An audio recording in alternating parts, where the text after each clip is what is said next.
Bench testing in 1955-1956 Packard Headlight switch, serial number HS07252024, offered by TT Parts Rebuilding. Run-up test. Test number 1, tail and parking light operation. Test number 2, tail and headlight operation. Test number 3, dome map light operation. Test number 4, dash lights set low to high. Test number 5, switch terminals insulated from ground. Using a fully charged battery, we have reported 12.97 volts. During the run-up test, we're going to be boosting the battery. Now reporting 13.68 volts. Also during the run-up test, we're going to be monitoring the temperature in Fahrenheit of the rheostat. Right now we're reporting ambient 87 degrees Fahrenheit. The Packard headlight switches had a circuit breaker bolted to the back, either manufactured by Little Fuse or other companies. This particular switch is a 20 amp circuit breaker at 12 volts. Test number 1, tail and parking light operation. First position, we have our tail and front parking lights on. I'm going to set the rheostat here to mid-range for the dash lights. Back to first position. First position, tail and parking lights. Dash lights set mid-range. And off. Test number 2, tail and headlight operation. First position, your tail, front parking. Second position, front parking lights come off, headlights are on. Back to first position. First position, we have our parking and tail lights. And off. Test number 3, dome map light operation. First position, can set the map light on, rotating the rheostat. First we have a notch that will shut the dash lights off, and then a second notch will put on the map light. All the way, shuts off dash lights and map light. Back to map light, back to dash lights, set to low, mid-range, and off.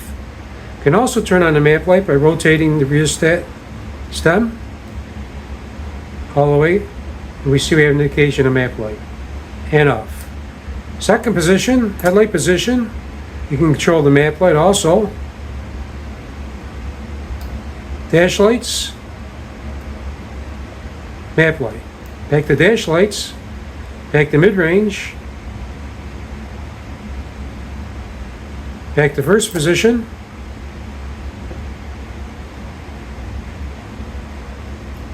map light, dash lights, mid-range, and off. Again, the map light, and off position, back to map light, and off. Test number 4, dash lights set low to high. First position, we have our dash lights, front parking, and tail lights. Right now, we have it all rotated to the low position,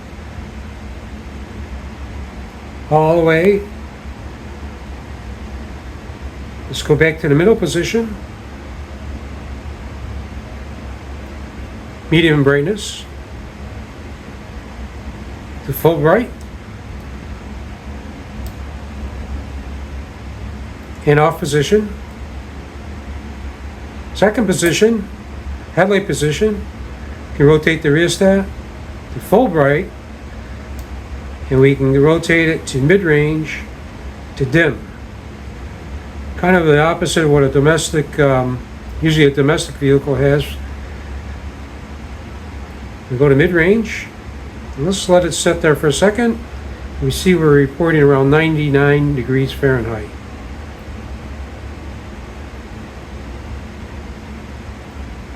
We're at the dim side.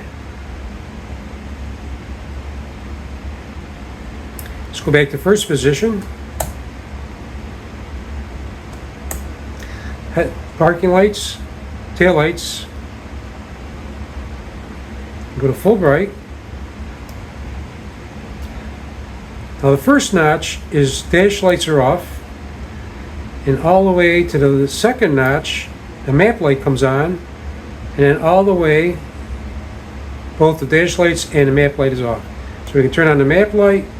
We got this little notch here in the middle, and then to the dash lights, which comes on full bright, and then dim the dash lights, we rotate more to the middle position, all the way to dim. Again, it's kind of different than most of the switches we're used to. Go to the mid,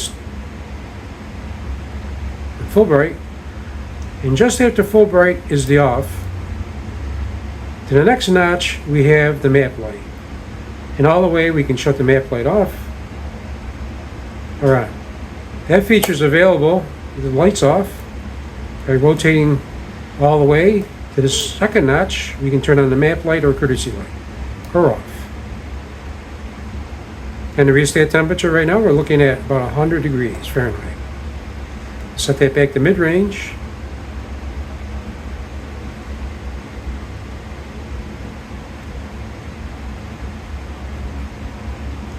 Dim, full dim.